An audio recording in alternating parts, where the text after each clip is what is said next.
Ceci est la manne quotidienne, version audio. Elle a été soigneusement préparée par notre pasteur pour nous aider à grandir spirituellement pour de longue d'une année. Aujourd'hui, nous sommes le mercredi 17 août 2022. Nous considérons le thème « Il faut de la grâce ». Il faut de la grâce. Nous allons prier. Père Céleste, nous te remercions ce jour. Nous glorifions ton nom pour la grâce et l'opportunité que tu nous as donné encore d'être parmi les vivants ce jour-ci. Nous prions, Seigneur, que ce que tu as pour nous ce matin, que Seigneur, nous allons l'écouter et le mettre en pratique au nom de Jésus. Cette parole qui vient de toi, Seigneur, est la nourriture quotidienne pour nous. Nous prions, Seigneur, nous allons considérer il faut de la grâce. Nous prions que la vraie grâce va nous rendre être victorieux au-dessus de nos ennemis au nom de Jésus. Nous te remercions parce que tu nous as exaucés. Au nom de Jésus, nous avons prié. Nous considérons encore il faut de la grâce. Nous prenons notre texte dans le livre d'Exode, chapitre 23. Nous lisons à partir du verset 1 jusqu'au verset 13. Lisons la Bible ensemble. Exode chapitre 23 à partir du verset 1. Tu ne répandras point de faux bruit, tu ne te joindras point aux méchants pour faire un faux témoignage. Tu ne suivras point la multitude pour faire le mal, et tu ne disposeras point dans un procès en te mettant du côté du grand nombre pour violer la justice. Tu ne favoriseras point le pauvre dans ton procès. Si tu racontes le bœuf de ton ennemi ou son âne égaré, tu le lui ramèneras. Et tu vois l'âne de ton ennemi succombant sous sa charge et que tu hésites à le décharger, tu l'aideras à le décharger. Tu ne porteras point atteinte au droit du pauvre dans son procès. Tu ne prononceras point de sentence unique et tu ne feras point mourir l'innocent et le juste, car je n'absoudrai point le coupable. Tu ne recevras point de présent, car les présents aveuglent ceux qui ont les yeux ouverts et corrompent les paroles des justes. Tu n'opprimeras point l'étranger. Vous savez ce que pauvre l'étranger, car vous avez été étrangers dans le pays d'Égypte. Pendant 6 années, tu ensemenceras la terre et tu en recueilleras le produit. Mais la 7e, tu le lui donneras du relâche et tu la laisseras en repos. Les pauvres de ton peuple en jouiront et les bêtes des champs mangeront de ce qui restera. Tu feras de même pour ta vigne et pour tes oliviers. Pendant 6 jours, tu feras ton ouvrage, mais le 7e jour, tu te reposeras, afin que ton bœuf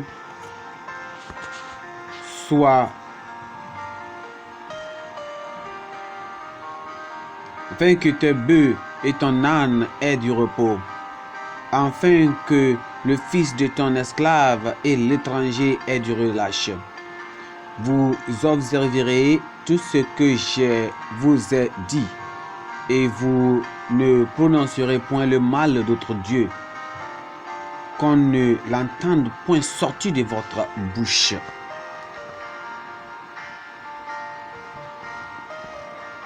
Notre passage de considération aujourd'hui est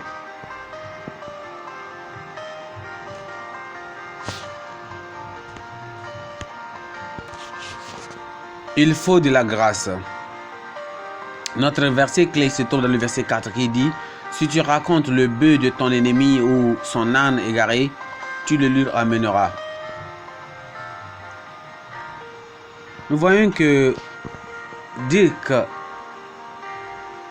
Wilhelms est l'un des analphabétistes qui sont morts pendant la persécution du XVIe siècle. Dirk a été capturé et emprisonné dans sa ville notable d'Asperen, aux Pays-Bas, sachant que son destin sera la mort. S'il restait en prison, Dirk s'est échappé et un garde l'a poursuivi. Le gel avait recouvert un étang voisin d'une fine couche de glace. Dirk s'est risqué à la traverser. Il s'est mis à l'abri, mais à la glace a cédé sous son poursuivant qui a crié au secours.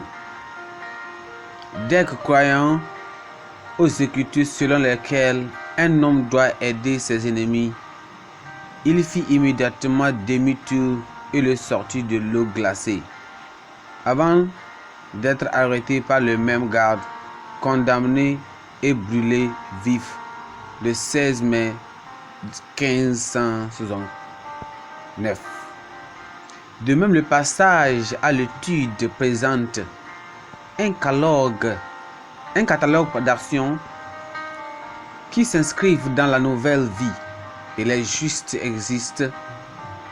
exigences des saintes vrais convertis. L'un de ces commandements exigeait que le peuple de Dieu aide à sauver le bétail de ses ennemis et éviter d'opprimer et de profiter des pauvres et des étrangers. Le même commandement a été donné par Christ dans le sermon sur la montagne concernant la nécessité de prier pour eux qui nous haïssent et nous persécutent. Nous pouvons le voir dans Matthieu 5, le verset 43 jusqu'au 48. Il est clair qu'il sera difficile d'obéir à ces lois sans un changement profond correspondant à l'intérieur. L'homme non généré est charnel, égoïste, égocentrique et pécheur. Après l'expérience du salut, nous devons procéder à l'expérience de la sanctification ou de la sainteté qui élimine la nature adamique ou la racine du péché et circoncise nos cœurs pour aimer le Seigneur et nos semblables. Le nouveau genre de prière, les ennemis doivent mourir par le feu, n'est pas inspiré par les Écritures. Dieu veut que son peuple soit sauvé et parvienne à la connaissance du salut. Si nous lisons dans 1 Timothée chapitre 2, le verset 3 et 4. Lorsque la grâce entre dans nos vies, elle produit le fruit de l'amour, de la paix et de la joie, même de la longanimité et de la sobriété, même de la justice et de la miséricorde. Il faut de la grâce pour que nous puissions, mes frères, pouvoir obéir au commandement de Dieu et surtout aimer nos ennemis quand bien même ils cherchent du mal pour nous faire. Et avec la grâce de Dieu, nous pouvons montrer à nos ennemis l'amour et même prier pour eux, pour leur salut, qui donne tant de grâce pour que nous puissions aimer nos ennemis et même les aider. Notre pensée du jour aujourd'hui dit: la vraie grâce vous fait prier pour vos ennemis. La vraie grâce vous fait prier pour vos ennemis. Si vous avez vraiment la grâce de Dieu, cette même grâce de Dieu là vous aidera à prier même pour vos ennemis. Prions ensemble. Père, nous te remercions ce jour pour la grâce que tu nous as donnée encore de pouvoir écouter ta parole.